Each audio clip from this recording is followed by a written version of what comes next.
우리가 하루에도 몇 번씩 무심코 변기에 흘려보내는 소변. 알고 보면 자신의 건강 상태를 체크해 볼 수 있는 중요한 잣대가 된다고. 그 가운데서도 혈류를 보면 의심해 봐야 하는 암이 있는데 바로 방광암이다.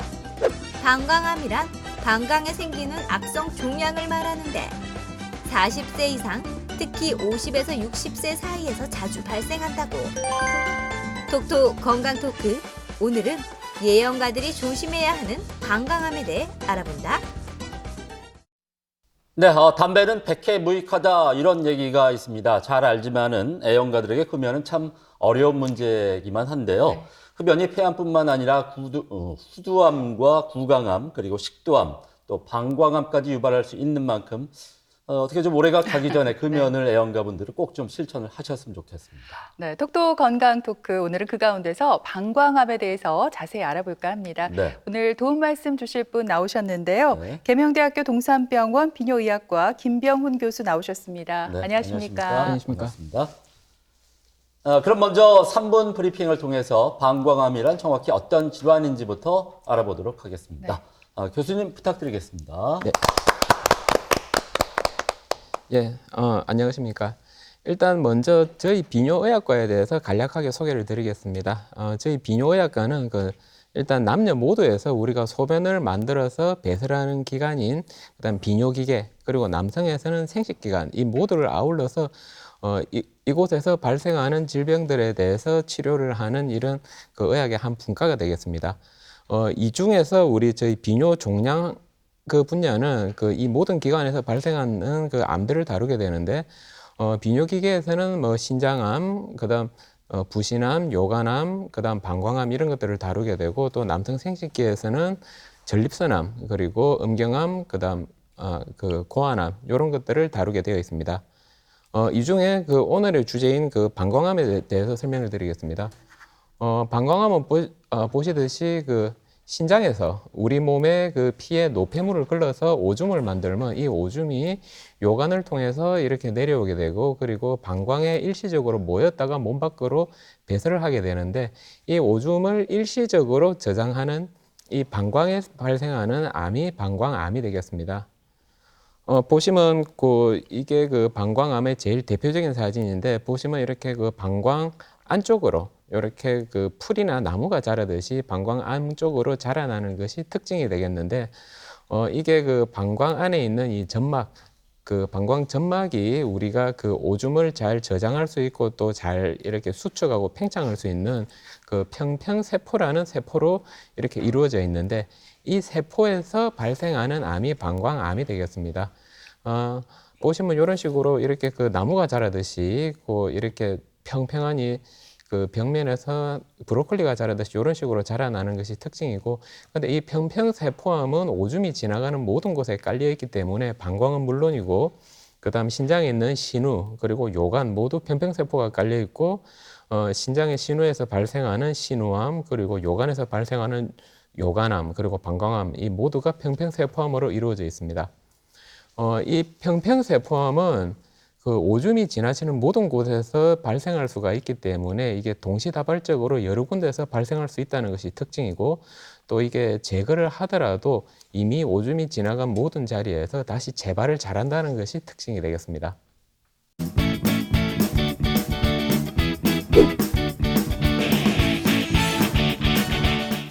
네, 이렇게 방광암의 발병 현황까지 살펴봤습니다. 네. 이 오늘의 주제가 이 담배냐, 방광암이냐인데요, 교수님. 그런 만큼 이 방광암에 있어서 흡연이 아주 깊은 관계가 있다는 뜻 같은데 어떻습니까? 네, 말씀하신 대로 방광암의 원인이 여러 가지가 있는데 지금 표에서 보시면 여러 가지가 있는데 이 중 제일 중요한 것이 흡연이 되겠습니다. 나머지는 성별 또 연령 그다음 직업적인 요인 이렇게 여러 가지가 있는데 하나하나를 살펴보면 일단 가장 먼저 우리가 언급하는 것이 흡연입니다.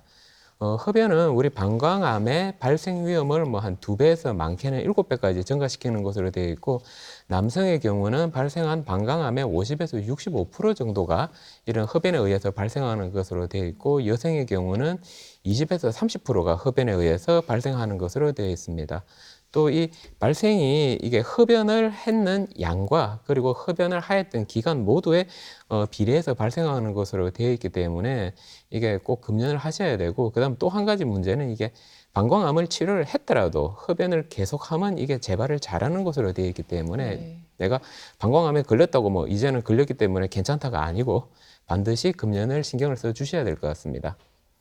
또 그다음 두 번째는 성별입니다. 아까 앞에서도 잠깐 언급을 했지만 남성에서 여성보다 훨씬 많은 것으로 되어 있습니다. 보통 우리 한 3배에서 4배 정도 발생 위험도가 높은 것으로 되어 있는데, 특히 그러니까 남성분들 특히 흡연과도 많이 연관되기 때문에 이런 특히 조금 더 주의를 하셔야 될 것 같고, 그다음 두 번째로 가장 큰 요인 중 하나는 연령입니다. 이게 나이가 들수록 이렇게 많이 발생을 하는데, 대략 방광암 환자의 90% 이상은 55세 이상인 것으로 되어 있고, 연령별로 보면 전체 방광암의 35% 정도는 70대에서 발생을 하고 25% 정도는 60대에서, 그리고 50대에서는 15% 정도가 발생하는 것으로 되어 있어 가지고 연령이 증가할수록 점점 방광암의 위험이 높아지는 것으로 되어 있습니다. 그다음 마지막으로는 이런 직업적인 요인이 있습니다. 이게 우리 고무나 석유화학, 가죽, 화학물질 이런 화학약품을 많이 사용하는 직업을 가지는 경우에 이런 화학약품에 많이 노출된 경우에는 일반인에 비해서 방광암의 발생 가능성이 조금 더 높은 것으로 되어 있기 때문에 이런 직군에 계신 분들은 조금 더 작업을 하실 때 조금 자기 보호를 철저하게 해주시는 것이 중요할 것 같습니다. 네, 이 소변이 건강의 바로미터라고 하죠. 소변의 색깔이나 냄새, 또 거품의 유무에 따라서 건강에 이상이 있는지를 확인할 수 있는데요. 그런데 이 혈뇨를 보면 반드시 의심해봐야 할 질환이 바로 방광암이라고 합니다. 그렇죠, 교수님? 네, 맞습니다. 방광암에서 다양한 증상이 나타날 수가 있는데 가장 대표적인 증상이 혈뇨가 되겠습니다. 여기서 혈뇨라는 거는 우리가 눈에 보이도록 빨갛게 나오는 혈뇨를 말하는데, 일단 가장 대표적인 증상은 통증이 없는 눈으로 보이는 혈뇨, 이게 대표적인데 우리가 다른 방광염이나 다른 병에서도 혈뇨는 충분히 나타날 수는 있는데, 대부분 이런 방광염에서 나타나는 혈뇨는 이렇게 통증을 동반하는 혈뇨입니다. 그러니까 오줌을 보면서 찌릿찌릿하거나 아프거나 자주 보거나 이런 혈뇨가 있으면 이거는 오히려 방광염이나 이쪽을 의심을 하는데, 내가 소변을 봤는데 전혀 증상도 없이 보통처럼 소변을 봤는데 변기를 보니까 뻘겋더라. 이런 증상이 방광암의 제일 대표적인 증상이 되겠습니다. 또 이렇게 눈으로 보이는 혈뇨만 있는 게 아니고 일부에서는 눈으로 보이지는 않지만 현미경적인 검사를 해보았을 때 그 현미경에서 이렇게 적혈구가 보이면 그때도 우리가 방광암을 완전 배제할 수는 없기 때문에 일단은 조금 더 정밀 검사를 시행해 봐야 되는 것으로 되어 있고, 중요한 것은 혈뇨가 대표적인 증상이긴 하지만 이 증상과 그다음 내 방광암의 진행 정도가 반드시 일치하지는 않기 때문에 증상이 없다고 안심할 수는 없고 반드시 정밀한 검사를 해봐야 되는 것으로 되어 있습니다. 그다음 두 번째는 방금 말씀드렸듯이 배뇨 증상이 있을 수가 있는데 소변을 자주 보는 빈뇨, 또 갑작스럽게 소변이 마려운 절박뇨, 또 방금 말했듯이 소변 볼 때 통증 같은 증상이 있을 수는 있는데, 대체적으로 이런 증상은 방금 말씀드린 대로 방광염에서 흔히 나타나는 증상이기 때문에 이런 증상이 있다고 제가 방광암에 걸렸구나 이렇게 걱정하실 필요는 없습니다. 하지만 일반적인 이런 방광염에 대한 치료를 했음에도 불구하고 증상이 전혀 나아지지 않는다, 또 계속 만성적으로 반복이 된다, 이럴 때는 혹시나 이렇게 방광 안에 이런 암이나 다른 더 큰 병이 없는지 한 번 정도는 의심해 볼 필요가 있습니다. 세 번째로는 이렇게 전신 증상인데, 이게 방광암 역시 암이기 때문에 진행되게 되면 온몸으로 퍼지게 되고 폐나 뼈 이런 여러 몸 다른 장기로 전이가 되면 그 전이된 부위에 따라서 다양하게 통증 등이 생길 수가 있고, 또 이런 암의 이렇게 전이로 인해서 체중 감소 등 이런 여러 가지 증상이 발생할 수가 있습니다. 그렇군요. 혹여나 이 소변에 피가 섞여 나오거나 아니면 그 배뇨 시에 통증이 느껴진다면 빨리 병원에 가서 이제 정확한 진단을 교수님 받아봐야 되잖아요. 네. 병원에 가면 어떤 검사들을 받게 될까요? 네. 일단 병원에 가면 여러 가지 검사를 받게 되는데, 제일 중요한 것은 일단 방광경 검사, 그리고 CT나 MRI 등의 영상 검사가 되겠습니다. 방광경 검사는 이 보시는 바와 같이 이렇게 요도를 통해서 방광 내시경을 들어가 가지고 방광 안에 그 직접 혹이 있는지 모양을 보는 검사가 되겠습니다. 최근에는 이게 그 옛날에 딱딱한 방광경이 아닌 이런 연성 방광경이 모두 도입이 되어 있어 가지고 외래에서 그냥 간단한 국소 마취로 별 큰 통증 없이 바로 시행할 수가 있고, 이것을 하게 되면 우리 방광 내에 있는 뭐 혹의 크기나 그다음에 혹의 숫자 또 혹의 모양 등을 볼 수가 있기 때문에 방광 안에 혹이 있는 경우는 바로 이렇게 진단이 가능하게 되겠습니다. 그다음 두 번째는 이런 CT나 MRI 등의 영상 검사가 되겠는데, 이것은 일단 방광 안에 있는 혹을 발견하는 것도 중요하지만 그 이 혹이 방광 밖으로 벗어났는지 아니면 이렇게 주변으로 임파선으로 전이가 갔는지 다른 장기로 전이가 갔는지 이런 정보들을 우리에게 추가적으로 제공해주고, 특히 최근에는 MRI를 많이 하고 있는데, MRI 같은 경우는 이렇게 그 방광이 얼마나 침투했는가 그 깊이를 조금 더 명확하게 보여주기 때문에 조금 더 그 암의 정확한 진단에 많은 도움이 되고 있습니다. 네, 이렇게 방광에 혹이 생겼다고 하면 누구나 가슴이 철렁 내려앉을 것 같은데요. 혹이라고 해도 다 같은 혹이 아니지 않습니까, 교수님? 네. 그래서 단순 물혹이 아니라 악성 종양인 경우를 우리가 흔히 암이라고 하는데, 방광암에도 종류가 여러 종류로 나뉜다면서요? 예, 그 방광의 그 종양이 양성이냐 악성이냐 하는 문제인데, 뭐 안타깝지만 방광의 그런 양성 혹은 그래 많지가 않습니다. 그렇기 때문에 저희가 방광 안에 혹이 의심이 된다고 할 때는 일단 저희는 방광암을 의심하고 들어갈 수밖에 없는 상황입니다. 방광암은 크게 세 가지로 나뉘는데, 일단은 방광암이 그 자라서 근육을 먹었느냐 안 먹었냐에 따라서 비근침륜성 그리고 근침륜성 두 가지로 나누게 되고, 그리고 이것이 더 진행이 되어서 다른 장기까지 전이가 갖는 경우는 전이성 방광암 이렇게 나누게 됩니다. 먼저 비근침륜성 방광암을 보시게 되면 이것은 그 사진에도 보시면 이게 방광벽과 그리고 요런 그 암이 잘 구분이 되어 있고, 이렇게 방광 내시경으로 보면 그냥 이렇게 들판에서 나무가 자라듯이 그냥 그 암이 단순하게 자라 있는 것이 특징입니다. 현미경 사진을 봐도 뭐 그렇게 깊이 근육이나 이런 거는 보이지 않고 단지 방광에 이런 점막세포가 나쁘게 분화되어 있는 모양만을 보이고 있습니다. 반면 그 근침륜성 방광암 같은 경우는 이게 방광암이 자라가지고 근육까지 완전히 들어간 경우인데, 사진을 보시면 이게 방광벽 자체가 완전히 두꺼워져 가지고 어디까지가 방광벽이고 어디까지가 암인지 구분이 안 되게 되어 있습니다. 방광 내시경을 봐도 이렇게 정상적인 조직이 별 보이지 않고 전체가 이런 그 볼록볼록한 이런 방광암 조직으로 덮여 있는 것을 알 수 있고, 그 현미경 사진을 보시면 이렇게 암세포들이 근육 안까지 침범해가지고 나가 있는 것을 볼 수가 있습니다. 그 다음 세 번째로는 전이성 방광암인데, 이런 식으로 방광암이 진행되면 폐나 이렇게 뼈로 많이 진행을 하게 되기 때문에 이때는 그 국소적인 치료가 아닌 전신적인 치료로 치료 방법을 바꾸어야 합니다. 네, 이렇게 네. 방광암의 종류까지 한번 살펴봤습니다. 네. 다행히도 근육까지 침범하지 않은 초기 방광암의 경우에는 그래도 치료가 더 쉽지 않을까 하는 생각도 드는데요. 어떤 방법으로 치료하나요? 네.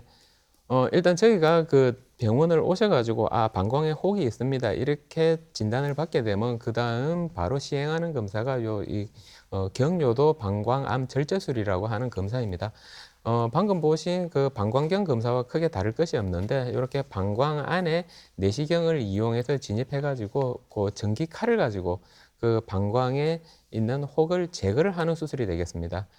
이게 수술 겸 검사인데, 일단은 눈에 보이는 그 혹들은 요걸로 다 제거를 할 수가 있고, 그리고 요거를 제거한 것을 우리 그 병리과로 보내어 가지고 암의 특성이나 암의 깊이 같은 거를 알게 되는데, 일단 병리과에서 이 암은 근육까지는 들어가지 않았습니다 하는 비근침륜성 방광암으로 결정이 나면 일단 수술 자체는 요거로 끝이 나게 됩니다. 하지만 문제는 방금도 말씀드렸듯이 이 평평상피암은 오줌이 닿는 모든 방광과 요관의 여러 군데에서 동시다발적으로 생길 수가 있기 때문에 이 방광암을 수술적인 방법으로 제거를 했다고 해도 또 다시 어느 정도 기간이 지나면 다른 곳에서 다시 재발을 하는 것이 특징이기 때문에, 최근에는 이런 식으로 재발의 가능성이 많이 보이는 방광암에 대해서는 방광 내 수술 후에 뭐 BCG나 뭐 다른 항암제를 이용해 가지고 방광 내 약물 주입요법을 시행하게 됩니다. 이렇게 방광 내 약물 주입요법을 시행하게 되면 이런 것들이 조금 방광 내의 면역을 활성시키고 또 이렇게 방광 점막을 한번 깎아내는 역할을 하기 때문에 우리가 눈에 보이지 않는 이런 방광에 여러 군데 붙어 있던 암들도 뭐 동시에 제거가 가능하기 때문에 이런 방광 내 주입요법이 방광암의 재발 그리고 진행을 많이 낮추어 주는 것으로 되어 있기 때문에 이런 표적성 방광암에서는 그 수술 후에 해당되는 사람들은 반드시 시행해야 되는 요법입니다. 네, 그렇다면 안타깝게도 이 근육까지 침범한 방광암의 경우에는 좀 어떻게 치료를 할까요, 교수님? 아무래도 더 좀 어렵고 까다로울 것 같거든요. 네. 방금 말씀드린 경료도 방광 절제술을 시행하고 이 암이 근육까지 넘어 들어갔습니다. 이런 경우에는 이게 내시경적 치료로는 암 자체를 완전히 제거할 수가 없는 상황이 됩니다.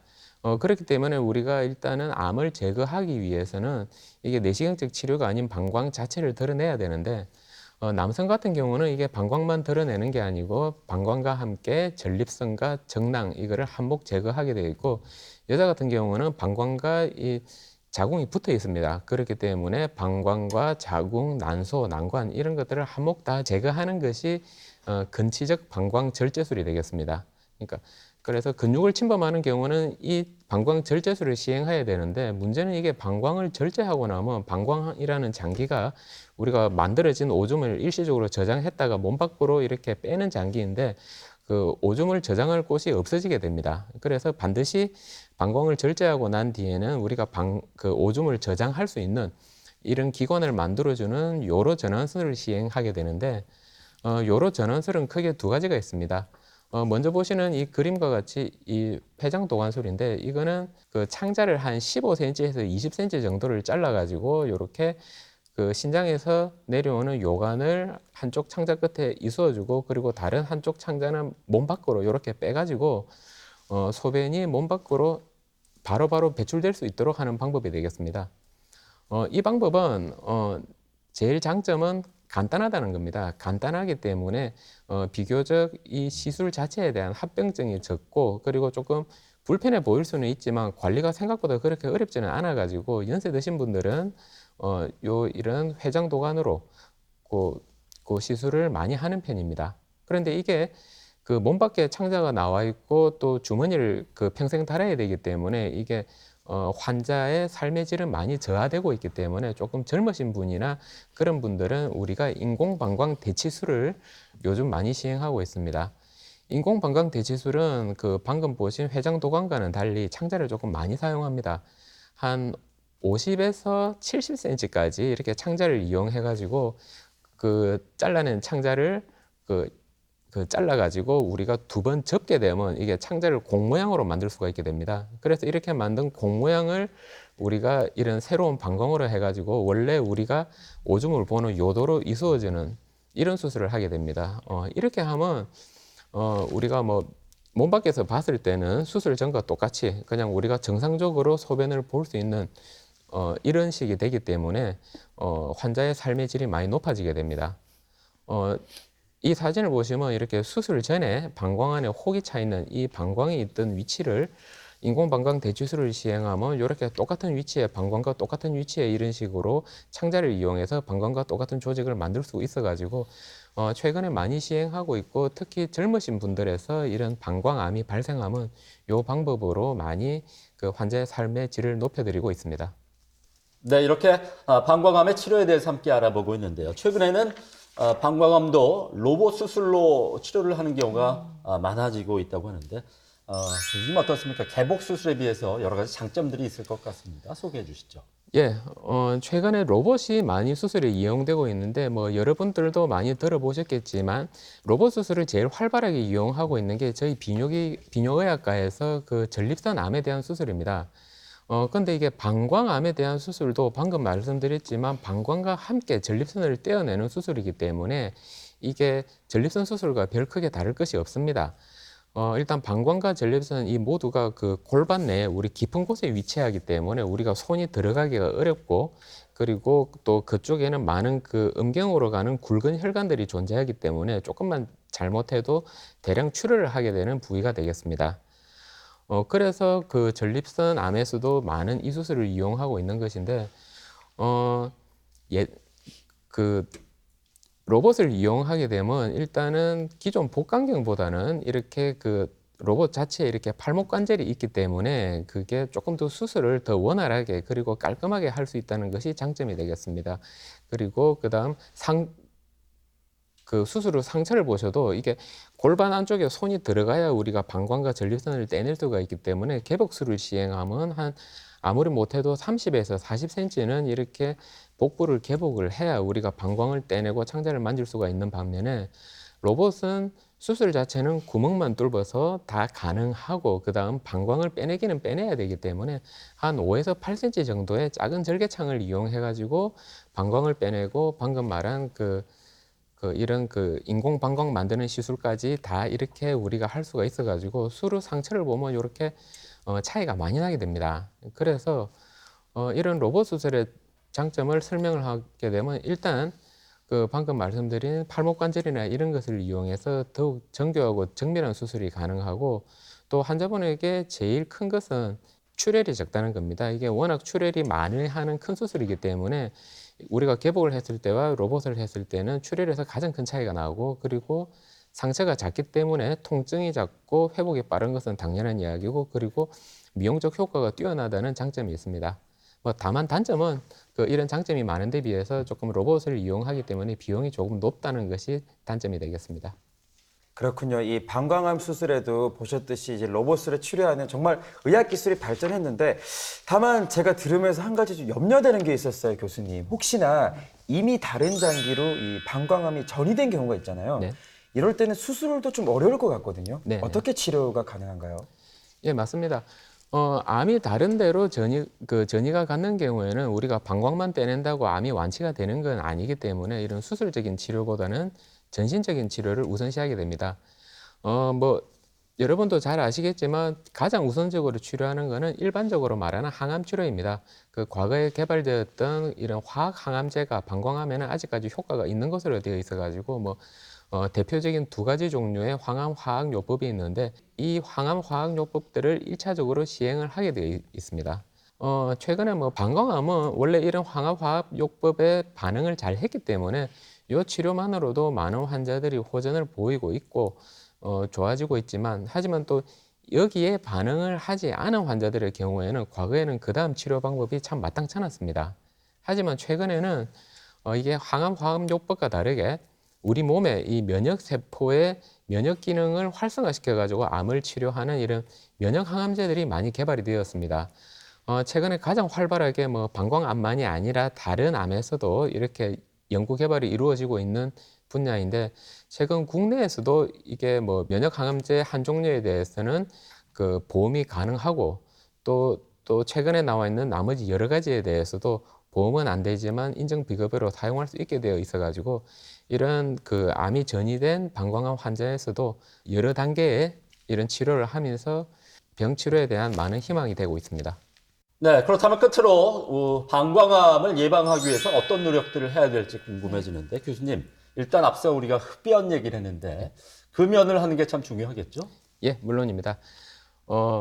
방광암을 예방하려면 여러 가지를 해야 되죠. 일반적인 다른 암과 크게 다를 건 없습니다. 하지만 가장 중요한 것은 방금 말씀드린 대로 금연입니다.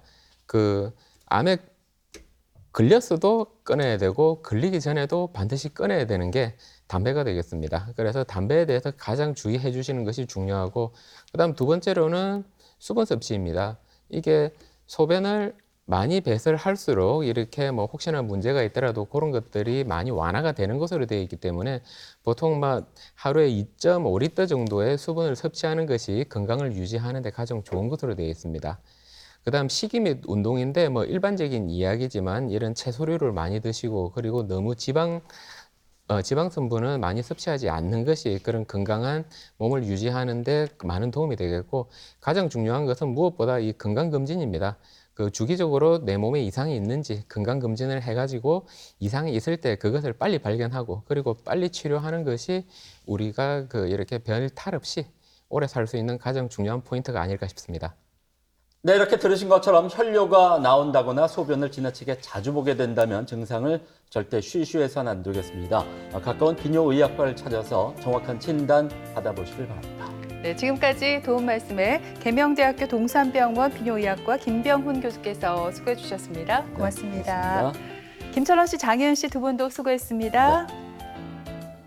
네, TBC 클리닉 건강 365 오늘 준비한 내용은 여기까지입니다. 한 주간 건강하게 보내시고요. 저희는 다음 시간에 다시 오겠습니다. 고맙습니다. 고맙습니다.